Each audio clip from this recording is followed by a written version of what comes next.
Bonjour à tous, j'espère que vous allez bien. Je vous retrouve dans une vidéo un petit peu récapitulative de 2022 et prévision objectif 2023. Vous savez que j'aime bien vous faire un petit top de mes meilleures lectures de l'année.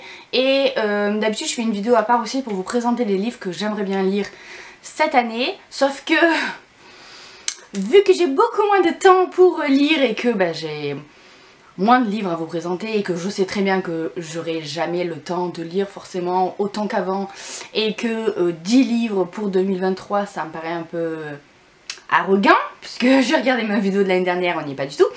Je vous présente donc mes 5 meilleures lectures de 2022 et mes 5 livres que j'aimerais lire en 2023.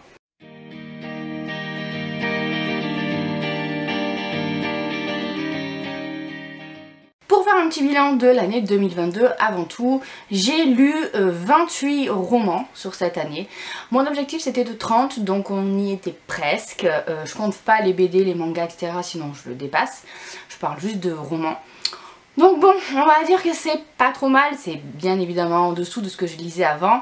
Mais j'ai quand même réussi à faire de jolies découvertes et donc je vous présente mes 5 livres préférés de l'année 2022. On commence avec un livre qui a été un petit coup de cœur, c'est Sorcery of Thorn de Margaret Rogerson. Alors je ne vais pas vous faire à chaque fois de nouveau un avis détaillé sur chaque roman parce que si vous voulez en savoir plus, les avis sont disponibles sur les vidéos précédentes sur la chaîne. C'est de la fantasy young adulte ou adulte je dirais. Ce que j'ai beaucoup aimé c'est qu'on est dans un livre unique avec un vrai univers, donc il est assez gros mais c'est pas une duologie, une trilogie qui traîne, vous voyez, c'est vraiment un début, une fin avec un univers un peu particulier puisqu'on est dans un livre, enfin dans un royaume, dans un pays où plutôt genre époque victorienne, vous voyez, où il y a de la magie qui est détenue par des sorciers qui sont des personnes de catégorie supérieure. Et ils puissent cette magie dans des livres magiques en fait. Et on a l'héroïne Elisabeth qui a grandi dans ces bibliothèques magiques et qui va être mêlée à une histoire et qui va croiser la route d'un sorcier qui va l'aider, etc. C'était vraiment sympa, c'était une jolie découverte, un bel univers. Une histoire entraînante avec des personnages bien creusés et je vous dis avec un univers original de fantasy que j'avais pas lu ailleurs. Il y a quelque chose chez cette autrice qui fait que j'aime vraiment beaucoup ses livres. J'ai lu aussi un autre d'elle cette année qui m'a presque tout autant plu. Et voilà, donc c'était vraiment une très bonne découverte. C'est pas un bouquin où il va se passer 6 millions de choses, c'est vraiment bien une ambiance posée, vous voyez, qui prend son temps, mais c'est aussi ce que j'ai aimé. Et c'était un mélange en fait entre un univers de romance historique par exemple, avec un univers de fantasy pour l'aspect, l'univers magique, et un peu d'action et tout, et ouais, c'était sympa. La romance est un peu présente, mais pas tant que ça, un petit peu quand même. Il y a quand même une histoire d'amour, voilà, pour ceux qui veulent le savoir, parce que je sais que c'est important quand même pour beaucoup d'entre vous. Donc très bonne découverte, en plus la couverture est sublime, j'aime vraiment beaucoup cette couve. Que dire de plus? Allez, on reste dans la romantasy, puisque j'ai vu que c'est le nouveau terme à la mode, n'est-ce pas? La romance fantasy, avec Serpent and Dove de Shelby Mayurin. Je parle de romantasy parce que là pour le coup on est vraiment dans un bouquin où il y a 50% d'aspect fantasy et 50% d'aspect romance, puisque là c'est une histoire d'amour entre une sorcière et un chasseur de sorcières. J'ai beaucoup aimé l'univers chasse aux sorcières, église très présente qui dicte ses règles à la société. On est dans une ambiance presque un peu moyenâgeuse, vous voyez. L'héroïne est énorme parce qu'elle est tellement drôle, elle fait tellement n'importe quoi, elle est tellement hors de contrôle en fait que ça contrebalance super bien avec le héros qui lui est hyper droit dans ses bottes, qui suit les règles et qui est complètement chamboulé par cette fille qui va carrément casser toutes les règles et tous les codes pour lui. Et j'ai super hâte de lire la suite parce que c'est une trilogie là cette fois. Et l'univers est vraiment bien, j'aime, vous savez, cet univers de sorcières, de chasse aux sorcières, j'aime bien cette ambiance un peu glauque, il faut bien l'avouer. Mais là je trouvais que c'était bien fait, bien dosé et j'ai vraiment envie de lire la suite. Donc ça a été franchement un bon, très bonne découverte, un coup de cœur quoi cette lecture. Et j'espère que la suite sera tout aussi bien. Le tome 3 n'est toujours pas... Enfin la date de sortie du tome 3 n'a toujours pas été annoncée en VF, donc j'attends un petit peu pour lire le tome 2 pour continuer à avoir l'histoire en tête, vous voyez. Et j'espère du coup que ça ne tardera pas trop. Allez, on termine avec la romance justement paranormale. Là cette fois avec Witch and God, que je vous ai présenté dans la vidéo juste avant en fait, que j'ai vraiment beaucoup aimé. Ça a été une super découverte ce roman. Romance tirée de mythologie grecque avec un héros qui est un dieu, le dieu de la terreur, qui se retrouve obligé de se marier avec une sorcière sans don. Et là, on suit quasiment toute l'histoire du point de vue de Ella, donc du point de vue de cette sorcière qui n'a pas de pouvoir en fait et qui est un peu mise de côté par sa société de sorcières quoi, par la confrérie, enfin normalement on dit couvent, un couvent de sorcières, mais là je sais pas s'ils emploient ce terme là, je me rappelle plus, enfin bref, et qui va se retrouver projetée comme ça dans l'univers des dieux. Franchement c'était vraiment bien, on a à la fois l'aspect magique de la sorcellerie mais aussi l'aspect magique de la mythologie grecque, puisqu'on va suivre plein d'autres, enfin on va croiser la route de plein d'autres dieux comme ça, et j'ai là aussi très hâte de lire la suite puisque ça va concerner un autre couple avec une autre histoire d'amour, donc ça je trouve ça chouette, ça fait vraiment, je vous dis, romance paranormale à l'ancienne, donc très bonne découverte, franchement je m'attendais pas à grand chose et j'ai été agréablement surprise. On reste dans la romance mais cette fois contemporaine avec The Love Hypothesis de Ali Hazelwood. Vous le savez, je vous en ai parlé aussi dans une vidéo précédente, j'attendais ce livre avec grande impatience et il ne m'a pas déçu. C'est le genre de livre que quand vous commencez à lire les premières pages, vous vous dites « Ah ouais, là je vais kiffer ma lecture » et ça n'a pas manqué. Ça a été vraiment un coup de cœur du début à la fin, ça se lit tout seul. Ça se passe dans le milieu de la recherche scientifique dans les universités, donc rien que pour ça, ça change. Le héros, comme beaucoup de livres que je vous présente, a un caractère assez froid, assez distant. Ils vont... c'est un prof d'université, elle est doctorante, ils vont se mettre ensemble sans vraiment se mettre ensemble parce que chacun y trouve son intérêt. Et franchement c'était super quoi, les dialogues fusent, l'histoire d'amour qui s'installe entre eux, elle est toute mignonne, elle est vraiment chouette. Il y a beaucoup d'humour, de répartie, etc. Bref, tout ce que j'aime en fait en romance contemporaine, ça se lit tout seul et en fait une fois que vous le commencez c'est très dur de le reposer. Vous voyez, c'est vraiment un livre qui se dévore, donc ouais, gros coup de cœur pour ce livre là. Vous savez qu'il n'y a pas beaucoup de romances comme ça qui sont vraiment des coups de cœur pour moi parce que j'en ai tellement lu que c'est difficile de m'impressionner, mais là ça a été le cas. Et je termine avec un roman qui m'a beaucoup touchée. Il n'y a pas vraiment d'ordre hein, dans ses préférences en fait. C'est pas un classement du 5e au 1er, c'est juste que c'est vraiment les livres qui ressortent de cette année. Et c'est le cas pour Et que ne durent que les moments doux de Virginie Grimaldi.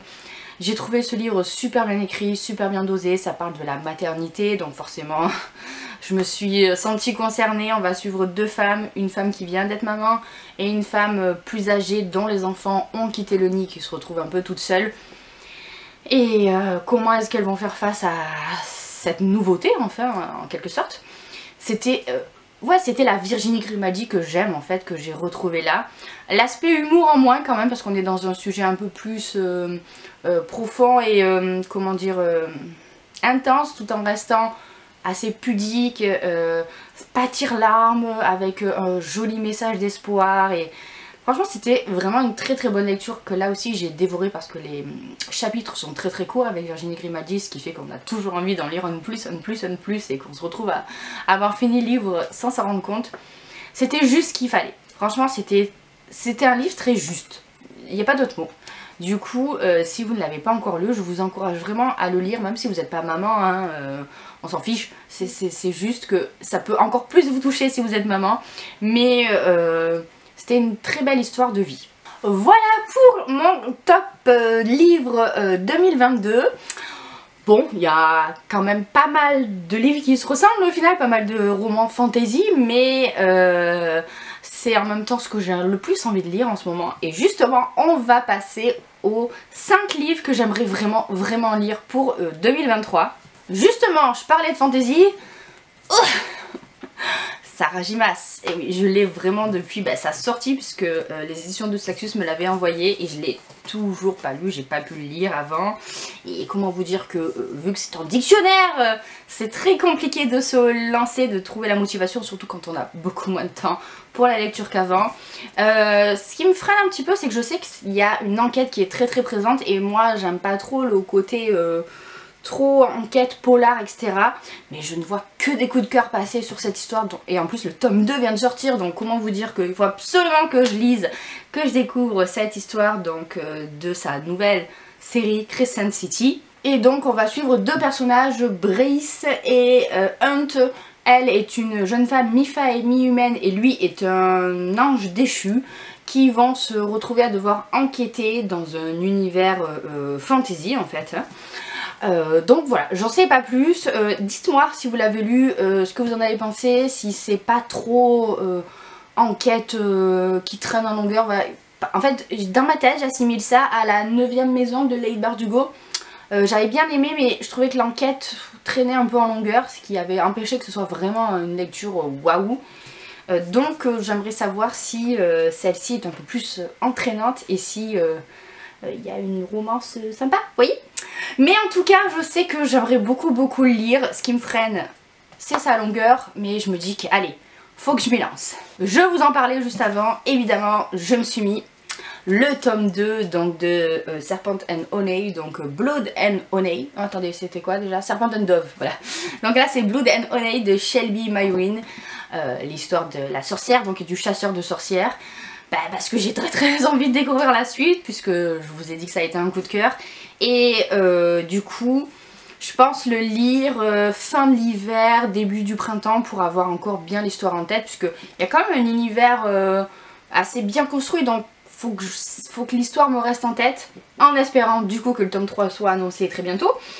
Donc voilà, rien de plus à dire à part que je compte, lui c'est sûr je vais le lire en 2023 parce que sinon j'ai oublié l'histoire, donc lui c'est sûr. Et on reste dans la fantasy avec là aussi un rapport avec un coup de cœur de l'année précédente. Il s'agit de Vespertine, donc de Margaret Rogerson, donc qui a été l'autrice de Sorcery of Thorn que je viens de vous présenter. Et là c'est son livre le plus récent que j'ai réussi à me procurer dans la super jolie édition cartonnée. Et celui-là, j'arrive pas à savoir, si quelqu'un peut me répondre, ça serait cool, je n'arrive pas à savoir si c'est un tome unique comme les autres ou si c'est le premier tome d'une saga. Parce que sur Goodreads, ils disent que c'est Vespertine tome 1, mais il n'y a pas de suite annoncée. Et là, il n'y a aucune mention que ça pourrait être une série. J'ai regardé et tout, donc j'aimerais bien savoir. Donc n'hésitez pas à me dire si vous avez la réponse, si vous l'avez lu du coup, parce que évidemment il faut le lire pour le savoir je pense. Mais il me fait vraiment envie. On va parler d'une jeune femme, Artemisia, qui suit un enseignement pour devenir une sœur grise, c'est ce qu'il a écrit, et elle va devoir se lancer dans une aventure pour contrer un esprit malfaisant et éviter que le mal se répande dans le royaume, etc. On verra ce que ça donne. Comme je vous ai dit, j'ai beaucoup aimé les deux livres de l'autrice que j'ai lus l'année dernière, donc forcément je l'ai mis dans ma pile à lire pour cette année en priorité. Ensuite, pour sortir de la fantasy, parce que vous le savez, j'aime bien quand même lire un peu de tout, je me suis mis Pachinko de Min-Jin Lee. Ce livre m'appelle depuis sa sortie en VO même je dirais, puisque je l'avais vu passer sur Instagram. Il est sorti en grand format, ça me disait beaucoup, et il est sorti en poche depuis, donc clairement j'ai attendu la sortie poche. Ce qui me freine un peu, c'est le fait qu'il fasse 600 pages, donc voilà. Mais il faut que je le lise parce que ça concerne deux pays qui me fascinent, c'est-à-dire le Japon et la Corée. On va trouver une jeune femme qui va se retrouver enceinte par son amant qui en fait, elle découvre est déjà mariée au Japon. Il va lui proposer de devenir son épouse coréenne, puisqu'apparemment ça se faisait. Et elle va décider de finalement se marier avec Isaac, un pasteur chrétien. Et elle va le suivre au pays du soleil levant. Ça a l'air passionnant, j'ai vu vraiment beaucoup de coups de cœur passer sur ce roman. Après je pense que c'est vraiment un roman où il faut avoir le temps de se poser pour le lire tranquillement. Je pense que c'est une lecture un peu intense ou en tout cas qui demande de la concentration. Dites-moi si vous l'avez lu, si c'est le cas ou pas. Du coup je l'ai toujours pas lu pour cette raison là. Il faut vraiment que je trouve un moment où je sais que j'ai un peu de temps devant moi, ce qui est pas évident. Mais ouais, j'aimerais vraiment le découvrir en 2023 parce qu'il m'intrigue beaucoup. Ça se passe, je vous dis, dans des pays asiatiques qui m'intéressent fortement. Et si on parle de mœurs, de l'époque, etc., c'est quelque chose que je ne connais pas et que j'ai envie du coup de découvrir. Et enfin, un roman un peu plus léger. J'ai pas lu d'Aurélie Valognes, je crois, en 2022. Il me semble. Du coup, bah voilà, un Aurélie Valognes, je les lis dans l'ordre dans lequel ils paraissent. Et là, j'en suis à La cerise sur le gâteau, puisque c'est comme Virginie Grimaldi en fait. Je veux lire tous les livres de ces auteurs-là. Et on va sur un couple de retraités, je pense, Bernard et Brigitte. Brigitte, elle est très contente d'être à la retraite pour pouvoir s'occuper de sa famille et jouer à fond son rôle de grand-mère. Alors que Bernard, lui, est pas du tout content de troquer ses costumes contre des pantoufles. Et voilà, ça a l'air assez drôle. J'espère, en tout cas, il y a marqué une comédie irrésistible, donc... j'espère qu'Aurélie Valognes ne nous décevra pas, je lui fais confiance généralement, donc... j'ai envie de... Vous savez, quand j'aurai envie d'une lecture légère, pas prise de tête, et ben je sais que je vais dégainer celui-là. Voilà pour cette vidéo, elle était un petit peu longue, mais j'avais envie du coup de regrouper les deux vidéos que je fais traditionnellement en début d'année en une pour que ce soit plus simple à la fois pour moi et pour vous, parce que sinon vu le rythme à laquelle je sors des vidéos, vous allez l'attendre longtemps alors que c'est plutôt une vidéo de début d'année, donc voilà. Je me suis dit que ça serait plus simple. J'espère que ça vous a plu, n'hésitez pas à me dire si vous avez lu les livres que je vous ai présentés, ce que vous en avez pensé, si vous aussi vous avez fait de bonnes lectures en 2022 et surtout dites-moi dans les commentaires quels ont été vos coups de cœur de l'année 2022, parce que les coups de cœur, je trouve que c'est hyper important de les mentionner, ces lectures qui me marquent pour donner des idées de lecture aux autres, vous voyez. Du coup c'est vraiment le genre de vidéo que je regarde en priorité et je trouve que c'est aussi les avis que je suis le plus, ou en tout cas qui font que je vais me renseigner sur les livres mentionnés, parce que pour moi si c'est vraiment les meilleures lectures de votre année, c'est qu'ils valent le détour. Donc dites-moi ça en commentaire. Et aussi quel livre vous tente le plus pour cette nouvelle année à venir. Qu'est-ce que vous avez prévu de lire? Voilà, c'est quoi votre priorité dans vos lectures prochaines? Et sur ce, moi, je vais m'arrêter de parler parce que la vidéo est déjà bien assez longue. N'hésitez pas à liker, à laisser un commentaire, à vous abonner, à partager la vidéo parce que c'est ça qui fait vivre la chaîne. Je vous fais plein de bisous, je vous souhaite de très bonnes lectures à venir et à bientôt dans une prochaine vidéo.